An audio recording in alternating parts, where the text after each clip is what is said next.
오늘 우리가 복된 소식이라는 제목으로 함께 말씀을 나눌 건데요. 우리가 이 복음에 대해서 이야기할 건데, 복음이라고 하는 것은 우리가 다 알다시피 유앙겔리온이라고 하는 복된 소식을 의미하는 말입니다.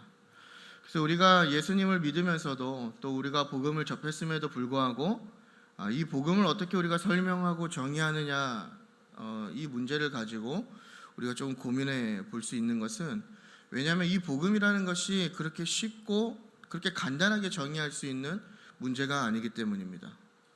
그래서 성경이라는 것이 복음인 걸 알지만, 우리가 그 성경을 읽고 있지만 그 복음을 딱 한마디로 정의하고 설명하는 것은 저도 마찬가지지만 우리 모두에게 결코 쉬운 작업은 아니다라는 것입니다.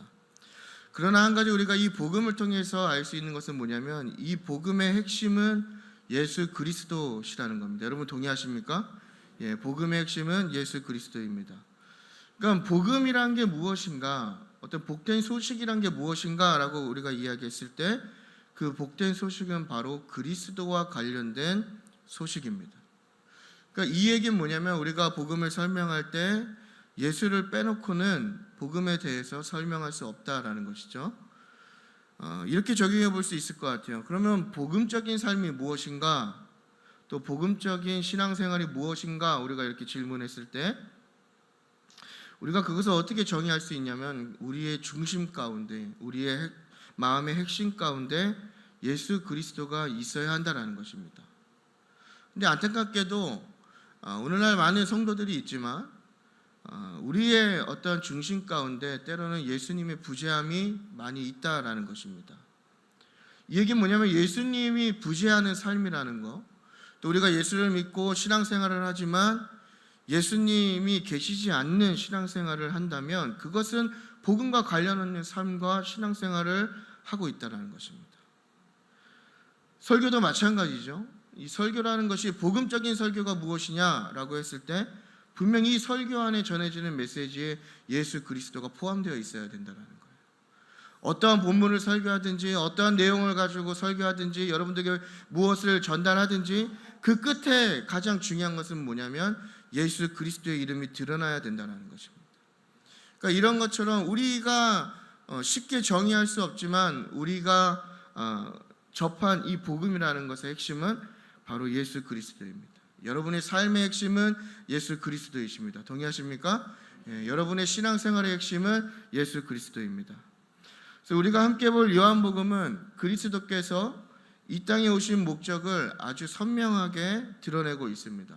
그래서 이 복음을 쓴 목적이 무엇이냐면, 많은 사람들이 예수님을 믿게 하기 위함이라고 밝히고 있고, 또 복음의 핵심을 제시하는 굉장히 가치가 있는 책이 바로 요한복음입니다. 그래서 우리가 이 요한복음을 묵상할 때 때로는 성경을 읽어가면서, 특히나 사복음서라고 하는 복음서를 순서대로 읽어나갈 때 때로는 요한복음이 굉장히 낯선 이야기처럼 느껴질 수 있고, 또 조금은 어렵게 느껴질 수 있지만, 그럼에도 불구하고 이 요한복음이 갖고 있는 예수님에 대한 설명과 예수님의 메시아 되심과 또 예수 그리스도에 대한 복음의 가치는 그 어느 책보다도 정확하고 깊게 다루고 있다라는 것입니다. 그래서 우리가 이 요한복음 안에서 복음에 대한 다양한 설명을 우리가 발견할 수 있지만, 저는 복음을 설명하는 다양한 내용 중에 오늘 저와 여러분이 함께 나누실 요한복음 4장의 이 스토리가 어떻게 보면 복음에 대해서 가장 쉽고 또 가장 적절하게 우리에게 설명해 주는 사건이라고 생각을 합니다. 요한복음 4장은 우리에게 굉장히 익숙한 이야기입니다.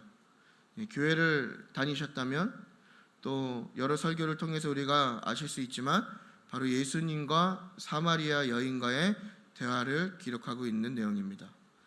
그 내용을 간략하게 설명드리면, 예수님께서 이제 유대에서 사역을 하시다가 많은 관심을 받게 되시고, 또 동시에 세례 요한의 죽음과 함께 어떠한 위협을 느끼시면서 이제 유대를 떠나서 갈릴리로 향하게 되는 그런 상황입니다.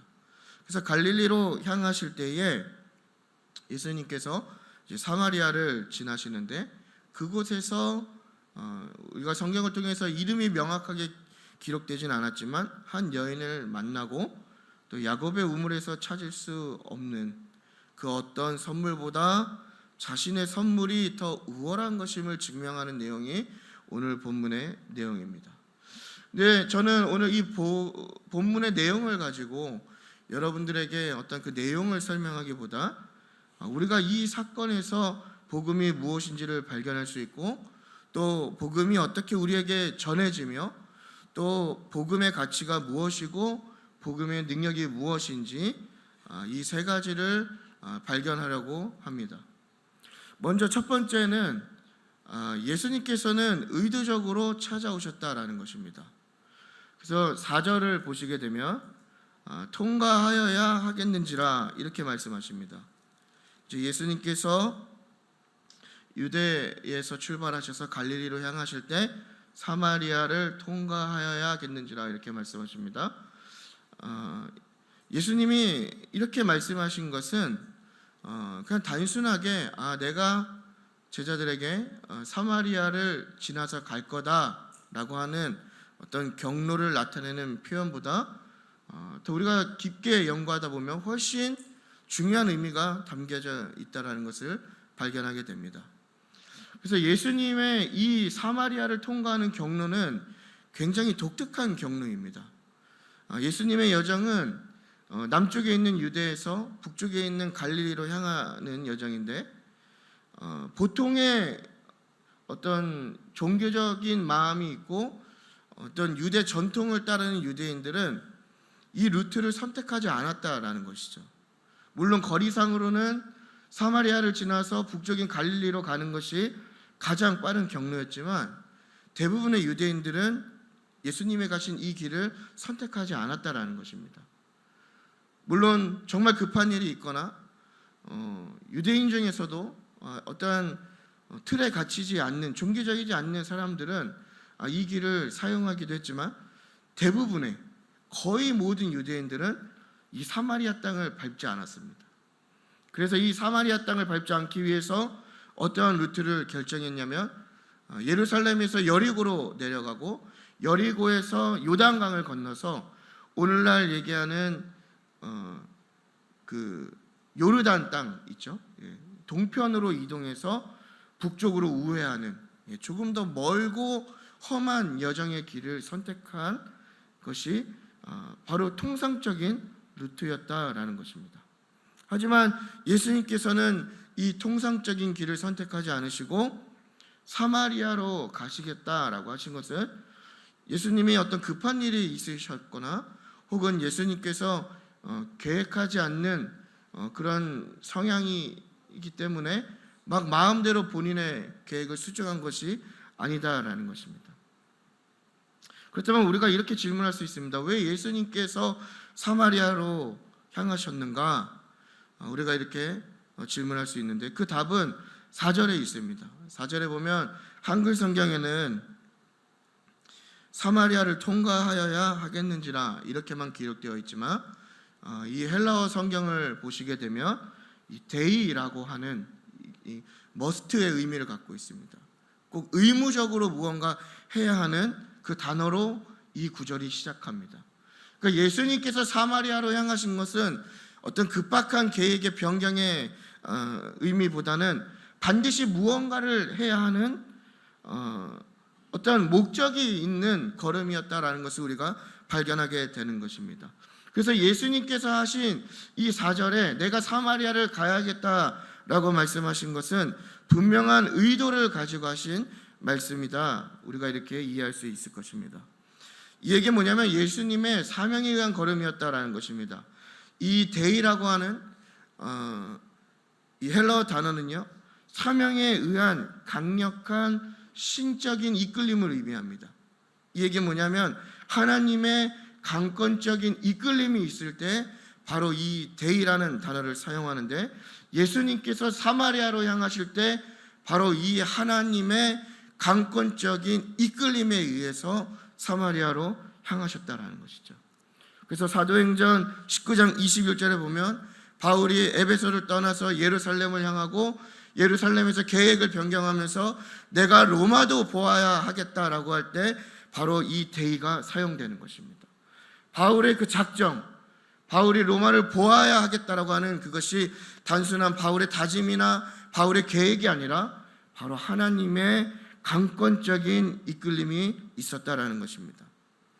그러니까 이 얘기는 뭐냐면 예수님께서 사마리아로 향하신 것은 하나님의 이끌림, 하나님의 역사하심의 한 부분이었다라는 것입니다. 그렇다면 우리가 이것을 어떻게 해석할 수 있습니까?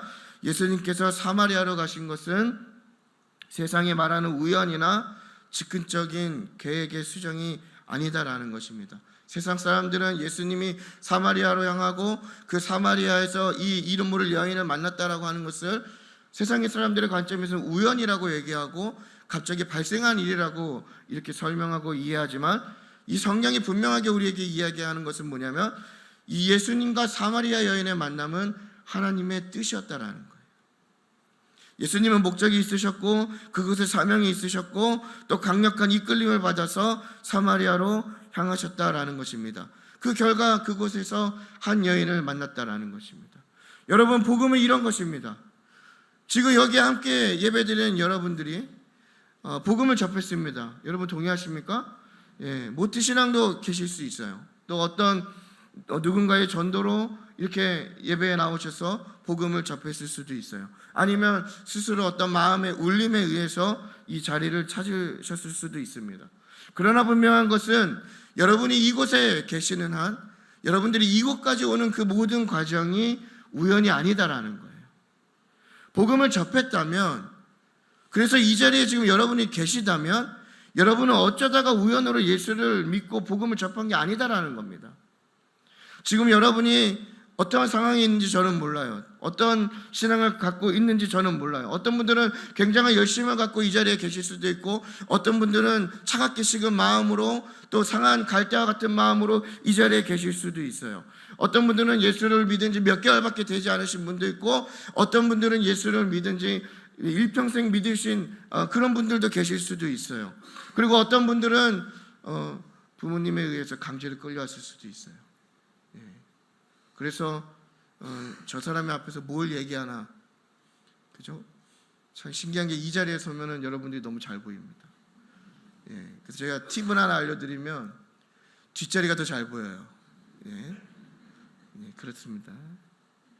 그러지 않습니까, 여러분? 내가 끌려올 수도 있는 거잖아요. 그죠? 엄마가 강제적으로, 아빠가 강제적으로, 혹은 어떤 다른 이유에서든지 끌려왔을 수도 있다는 것입니다. 하지만 중요한 것은 그것은 중요하지 않다라는 거예요. 진짜 중요한 것은 뭐냐면 이미 여러분에게 복음이 접해져 있고 여러분이 이 자리에 있다면 그것은 하나님의 이끄심이라는 겁니다. 그것이 하나님의 계획이라는 거예요. 여러분들이 끌려왔어도 좀 불편한 마음으로 이곳에 왔어도 그것은 하나님의 계획이며 하나님의 섭리라는 것을 우리가 믿어야 됩니다. 그래서 에베소서 1장 4절에서 5절을 보면 창세전에 그리스도 안에서 우리를 택하셨고 또 기쁘신 뜻대로 우리를 예정하셔서 예수 그리스도로 말미암아 예수 그리스도로 인하여 우리가 하나님의 자녀가 되겠다고 하셨습니다. 그러니까 이미 창세전부터 계획된 것들이에요. 얼마나 놀라운 일입니까? 이게 굉장한 복음의 어떤 접근법 아닙니까? 그냥 우연으로 여러분들이 모태신앙으로 태어난 것도 우리 어머니가 믿어서 갑자기 태어난 게 아니에요. 다 하나님의 계획과 섭리 안에 있었다라는 것입니다. 창세전에 이 땅이 지어지기 이전에 온 우주가 지어지기 이전에 하나님께서 그 모든 것을 계획하셨다라는 거예요. 그것이 여러분이 복음을 접했다면 이미 하나님의 계획과 섭리 안에 있으신 줄 믿으시기 바랍니다. 예수님께서 의도적으로 사마리아로 향하시고 여인을 만난 것처럼 우리가 복음을 접한 것은 하나님의 분명한 계획과 섭리 안에 있었다는 것, 그리고 그러한 계획을 가지고 우리에게 다가오셨다라는 것을 우리가 믿음으로 고백하시기 바랍니다. 그렇기 때문에 우리의 삶에 어떠한 문제가 있든지 더 나아가서 우리의 삶에 어떠한 어려움이 있든지 그럼에도 불구하고 우리가 감사하고 기뻐하고 이 복음의 끈을 놓지 않을 수 있는 이유는 뭐냐면 이 복음을 접했다는 사실이 이미 우리가 하나님의 계획 안에 있다라는 거예요. 하나님은 선하신 분입니다. 동의하십니까? 그렇기 때문에 지금 내가 조금 고난을 겪고 어려움 가운데 있을 수 있어도 선하신 하나님은 우리를 선한 길로 반드시 인도하심을 믿으시길 바랍니다. 두 번째는 예수님은 자격 없는 자에게 기회를 주셨다라는 것입니다. 사마리아를 지나신 예수님이 잠시 휴식을 취하십니다. 그럴 때 한 여인이 이제 6절에 나오는데요. 한 여인이 6시쯤 되었을 때, 6시쯤 되었을 때에 이제 7절을 보시면 물을 길르러 오게 됩니다. 그래서 예수님이 이 여인을 만나고 이렇게 질문하시는 거죠. 물을 달라. 물이 있으면 물을 달라. 근데 이 여인의 대답이 조금 좀 엉뚱하면서도 낯선 대답을 합니다. 9절을 보시면 유대인으로서 어찌하여 상종하지 않는 사마리아 여자인 나에게 물을 달라 합니까? 이렇게 지금 질문하고 있는 거예요. 여러분, 예수님께서 이 여인에게 말을 거는 것은요, 그냥 오늘날 저와 여러분이 그냥 인식하는 그러한 인식의 어떤 인식의 관점으로 바라봐서는 안 되는 것입니다. 오늘날은 다른 성별끼리 인사도 하고 말도 섞고 티타임도 할 수 있고 교제도 할 수 있는 상황이지 않습니까? 근데 예수님께서 이 당시에 이 낯선 여인에게 말을 건다라고 하신 것은 이미 그 행위 자체가 많은 경계선을 무너뜨리고 있다는 거예요. 굉장히 파격적인 행위입니다. 또한 예수님의 신변에 굉장한 위협이 되는 예수님의 목숨을 걸어야 되는 행위로도 우리가 해석할 수 있습니다. 그래서 예수님께서 이 여인에게 다가가기 위해 감수하신 몇 가지 위험이 있는데, 첫 번째는 뭐냐면 이 여인이 사마리아 출신이라는 겁니다. 여러분, 사마리아가 어떤 땅인지 아십니까? 바로 북이스라엘의 배교와 아수르의 이주 정책으로 인해서 유대의 고유한 혈통이 아니라 바로 혼혈 혈통이 있는 그런 민족입니다. 동시에 종교적으로 이방의 종교들이 유입이 되면서 야훼 신앙이라고 하는 우리가 있는 하나님만 믿는 그런 신앙이 아니라 혼합 종교를 이룬 곳이 바로 이 사마리아 땅입니다. 그렇기 때문에 유대인들은 이들을 상대하지 않습니다. 조금 격한 말로 어떤 책들에서는 이 사마리아인들을 개보다도 못한 민족으로 표시하기도 합니다. 상종하지 못하는 민족. 그래서 포로기 안에서 성벽을 재건할 때 어떠한 사건이 벌어집니까? 사마리아인들이 도와주겠다고 그 일손이 부족한 가운데 나아갈 때에 그 도움이 필요 없다고 할 만큼 유대인들에게 이 사마리아라고 하는 지역은 절대 상종해서는 안 되는, 땅을 밟아서도 안 되고 말을 섞어서도 안 되는 그러한 곳이었고, 이 여인이 바로 그러한 곳의 출신이었다라는 겁니다. 굉장한 파격적인 행보이죠, 예수님의. 두 번째는 뭐냐면 이 여인이 평판이 좋지 않았다는 것입니다.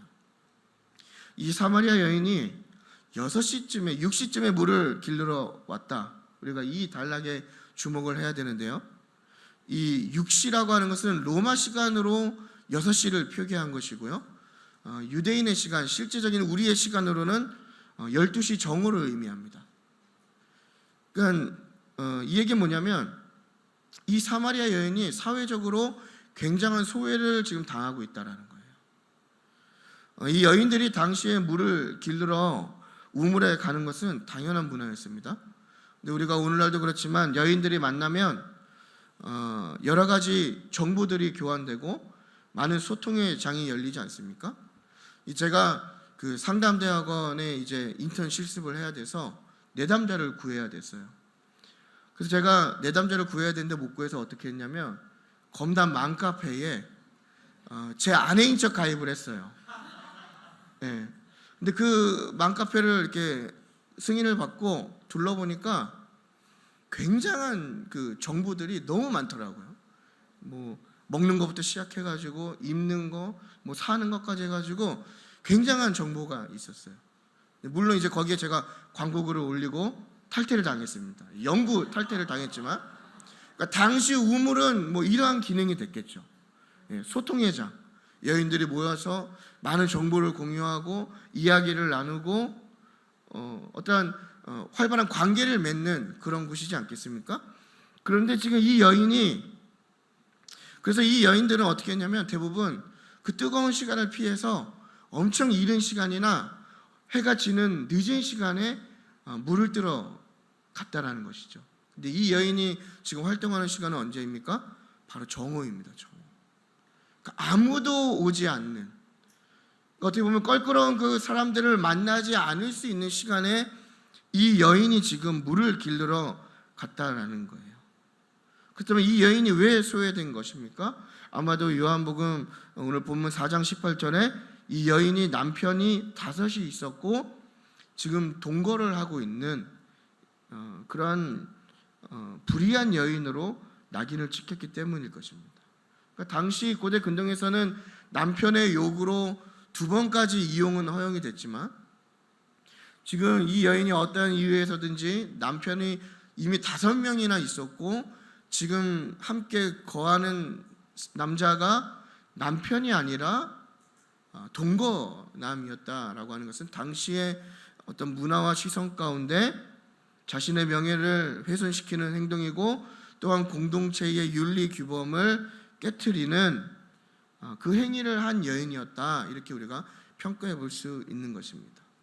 그러니까 예수님이 그러한 여인, 출신으로도 상대하면 안 되고 당시 그 마을 가운데서도 평판이 좋지 않은 그 여인에게 말을 건다라고 하는 것은 당시의 문화의 모든 틀을 파괴하는 예수님의 파격적인 행위였다라는 것이죠.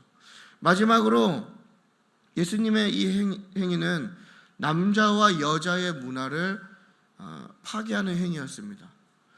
그러니까 예수님의 행위는 사실 당시 어떠한 사람들이 봤다면 돌을 맞아 죽어도 아무런 말을 할 수 없는 위험한 행위입니다.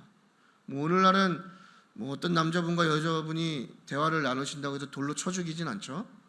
근데 당시에는 남성과 여성이 공적으로 대화하지 않았습니다. 또한 부부끼리도 공적인 자리나 집 밖을 나서는 순간 부부끼리도 대화를 하지 않았습니다. 그런데 이 성인 남자가 심지어 아내도 아닌 낯선 여인에게 말을 건다는 것은 굉장히 불법적인 것입니다. 오늘날로 얘기하면 잘못된 관계, 또 좀 더 심하게 이것을 해석하는 사람은 어떤 육체적인 관계까지 맺는 것으로 평가하는 굉장히 위험한 행동을 지금 예수님께서 하고 계시는 거예요. 당연히 불의한 자와 불의한 행위를 했기 때문에 돌로 맞아 죽어도 할 말이 없는 행위였습니다. 예수님은 이러한 위험들을 다 감수하시고 여인에게 다가간 거예요. 우리는 이 본문을 읽을 때 그냥 예수님이 피곤하셨고 목이 마르기 때문에 그냥 이 물 길러러 온 여인에게 예수님이 바구니가 없어서 바가지가 없어서 그냥 물 좀 한 모금 달라라고 우리가 요청할 수 있지만 예수님이 이 여인에게 말을 거는 그 모든 과정 속에는 지금 제가 설명드린 바와 같이 예수님께서 굉장한 도전이셨고 굉장한 위험을 감수하셨다라는 거예요. 마찬가지로 하나님께서 우리에게 복음을 주시기에 많은 위험을 감수하셨다라는 것입니다.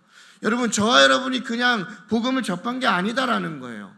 그냥 목사님의 설교를 듣고 혹은 교회에 다니다 보니까 그냥 어영부영하다 보니까 복음을 접한 게 아니다라는 겁니다.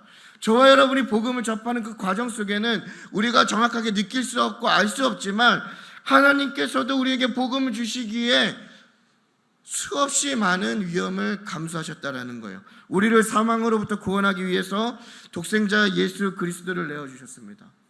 또한 그 아들 예수는 우리의 죄를 짊어지기 위해서 우리와 같은 형상으로 연약한 인간의 몸을 가지고 이 땅에 오셨습니다. 이것도 예수님의 감수함이었어요.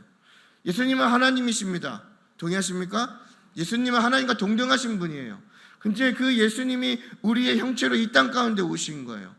그 낮은 자리에 오신 거예요. 그리고 오셔서 영광을 누리신 게 아닙니다. 순환을 겪으셨고 모욕을 겪으셨고 고통을 겪으셨으며 결국에는 십자가에 달려 죽으셨어요. 그 모든 위험을 감수하셨기 때문에 저와 여러분에게 오늘날 복음이 전해진 것입니다. 주님은 이런 위험을 감수하시면서 우리에게 복음을 주셨어요. 그렇다면 우리가 그러한 과정 속에서 우리를 돌아볼 때 우리가 그 복음 앞에 과연 내세울 조건이 있냐라는 겁니다. 로마서 3장 20절을 보면요, 율법의 행위로 의롭다함을 얻을 육체가 없다. 28절을 보시면 사람이 의롭다함을 얻는 것은 행위가 아니라 믿음이다, 이렇게 이야기하고 있어요. 여러분, 우리가 과연 복음을 얻을 자격이 됩니까? 우리가 이 복음을 누릴 자격이 됩니까? 과연 나의 삶을 돌아봤을 때 이 복음이 나에게 주어지는 것이, 나아가서 이 복음이 이 죄인인 나에게 정말 하나님이신, 참 하나님이신 예수 그리스도가 나 같은 죄인을 위해서 죽으신다는 게 과연 여러분 이게 말이 됩니까?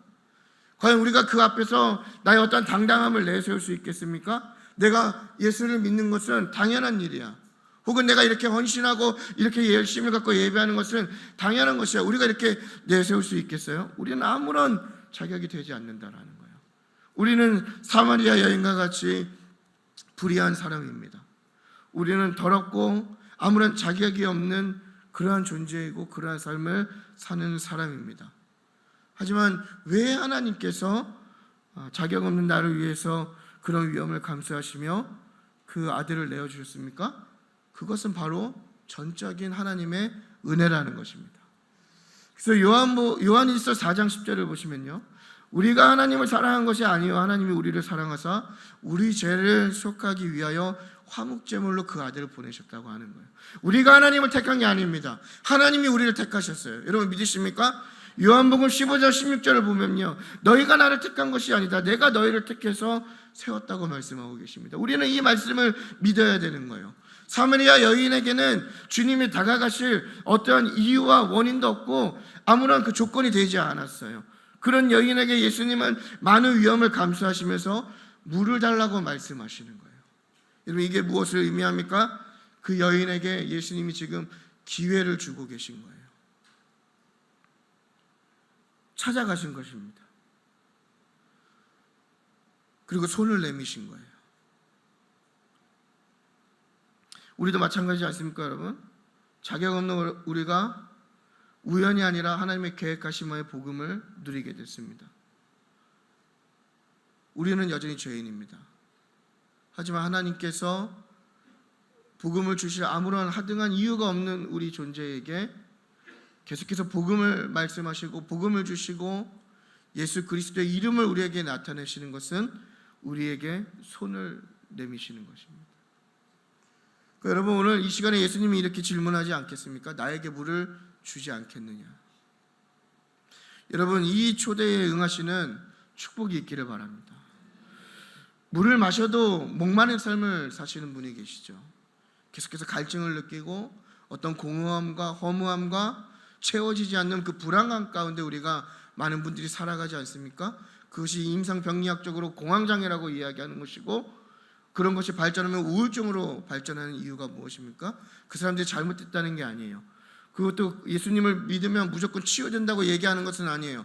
물론 그것은 병입니다. 그것은 도움을 받아야 되는 병이에요. 하지만 그것의 모든 시작은 무엇이냐면 우리는 계속 목마른 생수를 마시기 때문인 거예요.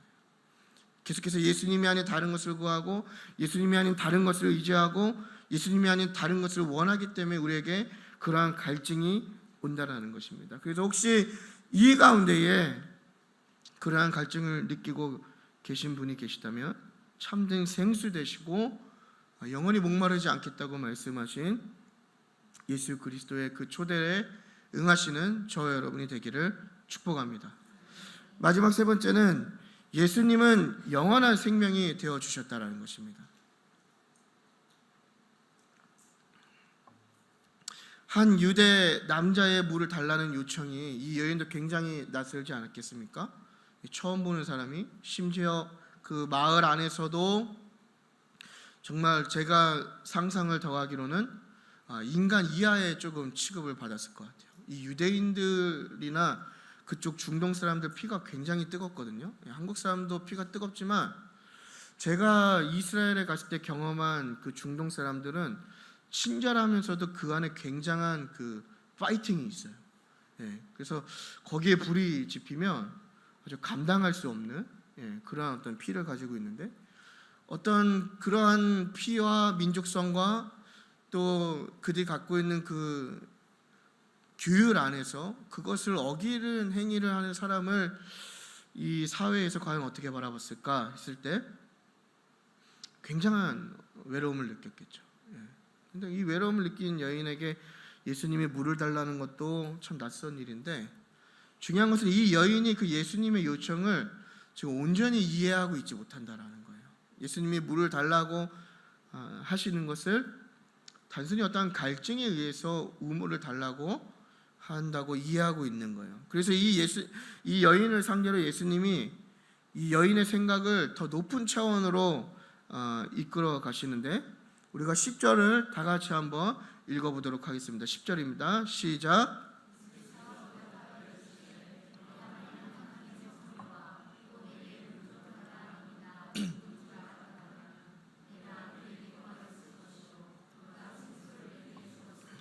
아멘. 그러니까 이 여인의 시선은 이 땅의 물에 지금 향해 있는 것이죠. 근데 예수님의 시선은 땅의 물이 아니라 하늘의 물에 지금 있다라는 것입니다. 그래서 예수님께서 이 질문을 통하여서, 이 말씀을 통하여서 이 여인을 굉장히 높은 차원으로 지금 이끌어 가시는 거예요. 이 얘기 뭡니까? 내가 누군지 알았다면 나에게 구했을 것이고 내가 너에게 생수를 주었을 것이다, 이렇게 지금 말씀하고 계신 거예요. 그러자 이 여인이 뭐라고 얘기합니까? 여기는 지금 생수는 없고 자신의 조상으로부터 물려받은 이 우물밖에 없다고 얘기하는 거예요. 그러자 예수님께서 이제 그 뒤에 본문이 다 나오는 내용이죠. 생수의 의미를 밝히시고 그 생수를 제공하시는 분이 예수님이다라는 것을 지금 이야기합니다. 여러분, 생수는요, 어떤 샘이나 강이나 혹은 냇가에서 흐르는 물을 받은 것을 생수라고 합니다. 반대로 우물은요, 고여있는 물이죠. 생수는 그렇기 때문에 생명력이 있는 물입니다. 고여있는 물은 생명력이 없는 죽은 물이지만 생수는 생명력이 있는 살아있는 물입니다. 생수는 귀하고 가치가 높은 물입니다. 또 랍비들의 문헌에 의하면 정결의식과 죄 씻음에는 우물물을 사용하지 않았다고요. 오직 이 생수만 사용되었다라고 기록하고 있습니다. 그러니까 이 생수의 역할은 더러움을 제거하고 부정한 사람을 깨끗하게 하는 기능이 있었다라는 것입니다. 바로 이 예수님이 그 생수가 되신다라는 거예요. 예수님의 이 생수는 그 우리의 목마름을 제거하고 영생으로 인도하는 물이다라고 말씀하고 계시는 겁니다. 그리고 그리스도께서 그 생수의 근원이 되시는 샘이 되신다라는 거예요. 제가 이스라엘에 갔을 때 그 가이사랴 빌립보를 가시게 되면 그 헬몬 산에서 내려오는, 눈이 녹아서 내려오는 그 물줄기들이 이제 끊겼다가 이 샘이라는 것이 우리나라엔 거의 없거든요. 근데 어떻게 나오냐면 그 멀쩡한 땅에서 물이 막 솟구쳐 나와요. 땅을 뚫고 막 물이 솟구쳐 나옵니다. 이걸 스트림이라고 하는데 마르지 않습니다. 절대 마르지 않아요. 우기든 건기든 마르지 않아요. 더 중요한 것은 이 스트림들이 모여서 강을 이루게 됩니다. 그러니까 예수님이 그 샘의 근원이 되신다라는 거예요. 그러므로 예수의 생수를 경험하는 자는 영원히 목마르지 않을 수 있다라는 것입니다. 예수님의 생수는 소외되고 평판이 좋지 않는 이 사마리아 여인을 바꿀 수 있었다라는 거예요. 예수님은 이 여인의 샘물이 되셨습니다. 그리고 이 여인을 새로운 예배의 자리로 인도하시는 거예요. 그래서 오늘 본문은 아니지만 이 4장 그 본문 뒤쪽에 뭘 얘기하냐면 새롭게 예배하는 때가 온다고 예수님이 말씀하시잖아요. 그러면서 영과 진리로 예배할 때가 온다. 이 얘기는 뭐냐면 이 여인에게 이전의 삶을 돌이키고 이제 새로운 예배의 자리로, 또 새로운 삶을 책임지도록 지금 인도하고 계시다라는 거예요. 그러니까 이것이 하나님의 선물이죠. 은혜로 받은 것이고 또 성령의 능력이기도 하는 것입니다. 그래서 여러분, 이것이 우리에게 나타나는 복음의 능력입니다. 예수님께서 우리의 영원한 샘물이 되어주신다고 말씀하셨습니다. 그래서 우리가 예수님께로만 나아가면 우리는 영원히 목마르지 않을 수 있습니다. 이 갈증의 해소를 맛보셔야 돼요. 우리가 원하는 욕구와 우리의 삶에 주어지는 결핍에 대한 목마름은 예수 그리스도로 인하여 사라지게 됩니다. 저는 이걸 믿음으로 고백할 수 있어요. 우리의 삶이 그런 거 아니겠습니까? 우리는 많은 갈증에 노출되어 살아가요. 관계의 갈증도 있고, 물질의 갈증도 있고, 어떤 명예의 갈증도 있고, 성공의 갈증도 있고, 그 외에 우리가 누리지 못하는 것들에 대한, 소유하지 못하는 것들에 대한 많은 갈증을 느낍니다. 하지만 그러한 갈증은 우리가 노력하면 노력할수록, 무언가 시도하면 시도할수록 더 많은 목마름을 야기시킨다는 거예요.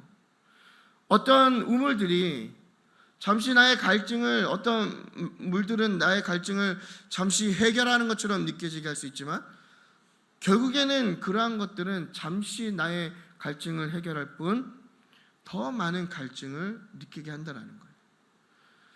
그러니까 예수님이 있지 않는 결핍을 많이 갖고 있는 분들의 삶의 형태를 보면 바로 이러한 갈증을 많이 느낀다는 거예요. 그래서 교회 안에서 예수님을 놓치는 것이죠. 예수님을 믿으러 교회에 왔는데 예수님이 아닌 다른 것으로 그 갈증을 해결하려고 하는 거예요. 예수님을 믿어서 변화를 받았는데 예수님을 붙드는 게 아니라 자꾸 내 안에 있는 그 결핍을 다른 것으로 그 목마름을 채우려고 하는 거예요. 그러니까 신앙생활을 하면서 어떠한 마음이 드는 겁니까? 공허한 거예요. 허무한 거예요. 어떤 헌신을 열심히 해도 허무하고, 교회 안에서 공동체에서 관계를 맺어도 허무하고, 무언가 교회 안에서 하면 그 목마름이 채워질 거라고 생각하고 무언가 열심히 하지만 계속해서 목마른 거예요. 그 이유가 무엇입니까? 바로 샘물 대신, 생수의 근원 대신 예수 그리스도를 붙잡지 않았다라는 거예요. 그러므로 여러분, 우리는 반드시 기억해야 합니다. 그리스도께 나아가면 우리는 영원히 목마르지 않을 수 있습니다. 우리의 결핍은 다 채워지게 될 것입니다. 우리의 불안한 욕구는 다 해결되게 될 것입니다. 우리의 문제도 다 해결되게 될 것입니다. 또 하나는 뭐냐면, 복음의 능력은 예수님께 나아가면 하나님의 선물을 얻을 수 있다는 거예요. 첫 번째는 은혜를 경험할 수 있고, 하나는 하나님의 선물을 얻는다라는 것입니다. 이 선물은 보통 신약 성경에서는 성령을 많이 빗대어서 표현하는데, 이 얘기는 뭐냐면, 우리가 복음의 능력은 뭐냐면 하나님의 영이, 성령이 우리에게 충만하게 임하게 된다라는 거예요. 그래서 예수님의 그 참된 생수를 경험하면 이 사마리아의 여인의 삶이 변한 것처럼 우리의 삶에도 변화가 있다라는 거예요. 우리도 얼마든지 바뀔 수 있어요. 많은 통계학적인 자료나 여러 가지 학문들은 인간이 살아온 과정 속에서 바뀔 수 없다고 얘기하고 변화되지 않는다고 얘기하지만, 우리 안에 성령이 충만하게 임하면 우리는 변하게 되어 있는 것입니다. 우리의 삶은 얼마든지 바뀔 수 있게 되는 거예요. 우리의 가치관도 바뀔 수 있는 거예요. 통계학적으로는 그건 불가능합니다. 심리학적으로 그것은 잘못된 거예요. 심리학적으로는 과거의 원인이 있고, 그렇기 때문에 오늘은 이렇게 사는 거예요. 하지만 하나님은 그것을 다 바꾸신다고요. 성령이 우리 안에 임하면 가능하다라는 거예요. 예수님의 생수로 시작되는 그 변화는 단순한 하나의 경험이 아닙니다. 그러니까 많은 분들이 예수님을 만나고 성령을 체험했다는 것을 어떻게 얘기하냐면, 뭔가 눈물을 흘리거나 감동을 받거나 어떤 뜨거운 마음을 경험하면 나의 삶이 변화되고 그것이 정말 성령을 체험했다라고 얘기하지만, 물론 맞을 수는 있어요. 하지만 중요한 것은 뭐냐면, 이 성령의 변화, 예수의 생수로부터 변화되는 이 변화는 단순한 하나의 경험이 아니다라는 거예요. 살아계신 성령이 우리에게 임하기 때문에 이 변화는 역동적이고 굉장한 파괴력이 있는 살아있는 움직임이라는 거예요. 그러니까 내가 진짜 성령을 받아서 변화했는가 안 변화했는가는 어떤 단순한 수련회에서 한번 체험한 그 뜨거운 감동이 아니라, 내 삶이 지금 계속 역동적으로 성령에 의해서 움직일 때 그것이 성령으로 변화받은 삶이라고 이야기할 수 있다는 것입니다. 그러니까 이 사마리아 여인은 이 성령으로 변화받은 사람이었어요. 그러니까 죄악되고 패배하고 무너진 우리의 삶과 또 우리의 신앙이 이 복음을 경험할 때 바로 솟아나는 샘으로 변하게 된다는 것입니다. 그 전에 우리의 삶이 우물이었다면, 고여있는 물이었다면, 물론 우물도 지하수에서 올라오는 거긴 하지만 그 물은 움직이지 않는 물입니다. 갇혀있는 물이에요. 죽은 물이에요. 근데 생수의 그런 대신 예수님께 나가면 우리의 삶이, 우리 삶 가운데 이 솟아나는 스트림의 역사함이 있다라는 것입니다. 여러분, 예수 그리스도께서 우리의 영원한 샘이 되셨습니다. 할렐루야. 예, 그 샘이 우리의 삶을 변화시킬 것입니다. 우리가 이것을 믿고 의지해야 돼요. 그리고 그 샘으로 나아가서 목마르지 아니함을 경험하시는 저와 여러분이 되기를 바랍니다. 결론입니다. 우리는 예수님과 사마리아의 여인의 만남을 통해서 결국에는 이제 복음이 무엇인가 이렇게 정의해 봤을 때, 복음은 자격 없는 나를 하나님께서 택하셔서 영원한 생명 되신 그리스도를 보내주신 복된 소식이다, 이렇게 우리가 정의할 수 있을 것 같아요. 자격 없는 나를 하나님께서 택하신 거예요. 우연이 아니라고요. 분명 하나님의 계획과 섭리가 있는 거예요. 지금 내가 어떠한 상황에 있든지, 내 마음이 어떠하든지, 그것이 뜨겁든지 차갑든지 우리는 그 과정 속에 있어서 느낄 수 없지만 분명한 것은 하나님의 계획하심에 있는 것이고, 선하신 하나님께서 우리를 그 길로 인도하실 거라는 거예요. 또한 영원한 생명 되신 그리스도를 보내주셨다는 것입니다. 그냥 단순하게 쉽게 우리가 복음을 접한 게 아니다라고요.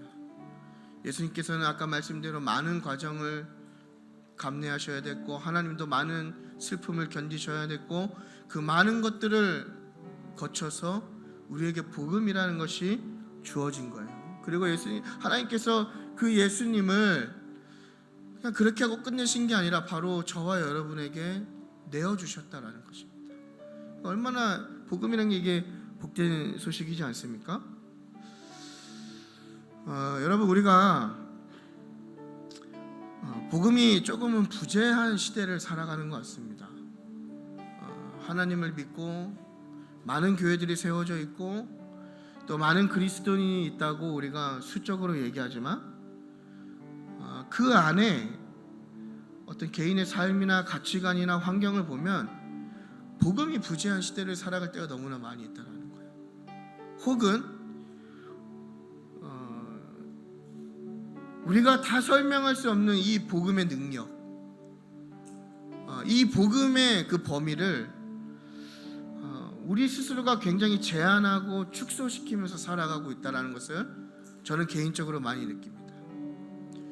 여러분, 복음이라는 것은요, 많은 요소를 포함하고 있어요. 그건 우리가 부정할 수 없는 거예요. 이 복음 안에는 과학도 있어요.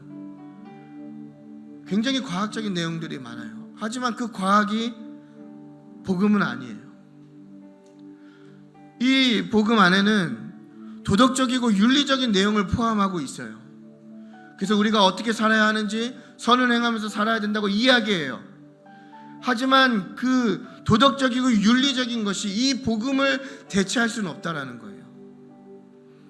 우리를 변화시키고 우리를 발전시킬 수 있는 마치 자기 개발과 같은 내용들이 포함도 되어 있어요. 그래서 우리가 말씀대로 살면 우리는 변화되고 발전된다고 느낄 수도 있지만 그러한 내용들이 복음은 아니다라는 겁니다. 또한 우리에게 닥친 어떤 어려움과 시련과 고난을 위로하는 위로의 말씀이 있어요. 그래서 하나님의 말씀을 읽으면, 그 말씀을 들으면 내 마음에 막 용기도 생기고 평안도 주어지고 어떤 말 못할 하나님의 기쁨이 주어지지만 그런 위로가 무조건 복음이라고 얘기할 수 없다라는 거예요. 때로는 실패한 그 상황 가운데 도전 정신을 주는 내용이 있기도 해요. 하지만 그런 것이 복음은 아니다라는 거예요. 기적도 있죠. 이 요한복음 1장에서 12장에 예수님께서 보이신 그 많은 내용들을 표적의 책이라고 얘기하는데 그런 많은 기적도 있어요. 그리고 실질적으로 우리의 삶에 말 못할, 설명하지 못할 하나님의 놀라운 기적이 일어나요. 저는 그것을 동의해요. 그것이 없다고 얘기하고 싶지 않아요. 여전히 저와 여러분의 삶엔 하나님의 놀라운 기적이 있어요. 하지만 그 기적이 복음은 아니에요. 제가 앞에 설명드린 그 모든 내용이 복음의 일부일 수는 있지만 복음은 아니다라는 것입니다. 근데 우리는 그 작은, 우리가 축소시킨 이 복음을 복음의 전체로 생각하고 믿고 살아갈 때가 많이 있다라는 것입니다. 여러분, 복음은 오직 예수 그리스도입니다. 복음은 예수 그리스도입니다. 그러니까 우리는 예수 그리스도를 빼놓고는 그 무엇도 얘기할 수 없는 거예요. 우리의 삶의 핵심은 예수 그리스도입니다. 우리의 신앙생활의 핵심은 예수 그리스도입니다. 우리의 생명 대신, 영원한 생수 대신 예수 그리스도, 그 주님을 간절하게 붙드시는 저와 여러분이 되기를 간절히 축복합니다.